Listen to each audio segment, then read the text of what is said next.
ఇప్పుడు అభిషేక్ శర్మ అని India cricketer ఉన్నాడు, ఓపెనర్ ఉన్నాడు. నాకు తెలిసి ఇప్పుడు మ్యాచ్ స్టార్ట్ అయింది అనుకుంటా, నేను చూడలేదు స్కోర్ కూడా. అయితే అభిషేక్ శర్మ ఉన్నాడు. అభిషేక్ శర్మ ఎప్పుడైనా బ్యాటింగ్ పోయేటప్పుడు చూడండి, just observe him, he loves to take the strike. అక్కడ షాహిన్ అఫ్రీది ఉండని, స్టార్క్ ఉండని, ఎంత ఫాస్ట్ ఎవరన్నా బౌలింగ్ చేయని, ఇట్లా వచ్చి ఇట్లా నిలబడతాడు, ఎంత ఎంజాయ్ చేస్తుంటాడు తెలుసా, లోపల లడ్డూలు వెళ్తుంటాయి.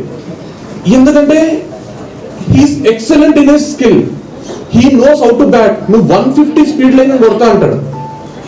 Same thing happened with Sachin Tendulkar, same thing happened with Virat Kohli, same thing happened with Akshay Kumar, same thing happened with Shahrukh Khan, same thing happened with every person whom we are speaking about. It could be an industry, movie industry, it could be a sport, it could be politics, it could be a business, it could be anything. Job చేసేవాళ్ళు కానీ మనకు సీఈఓలు లాగా చేస్తారు కదా, ఇప్పుడు సుందర్ పిచ్చైని తీసుకోండి, లేకపోతే ఇంకొకరిని తీసుకోండి, ఎవరినైనా తీసుకోండి. మనం ఈరోజు ఒకరి గురించి మాట్లాడుతున్నామంటే వాళ్ళు వాళ్ళ పనిని ఎంజాయ్ చేస్తున్నారు. డాన్సర్స్ ని తీసుకోండి, సింగర్స్ ని తీసుకోండి. ఇప్పుడు ఎస్పి బాలసుబ్రహ్మణ్యంకి పాట పాడాలి రా అనింటే అన్నింటారు కదా, ఎన్నో వేల సాంగ్స్ పాడిందంట కదా.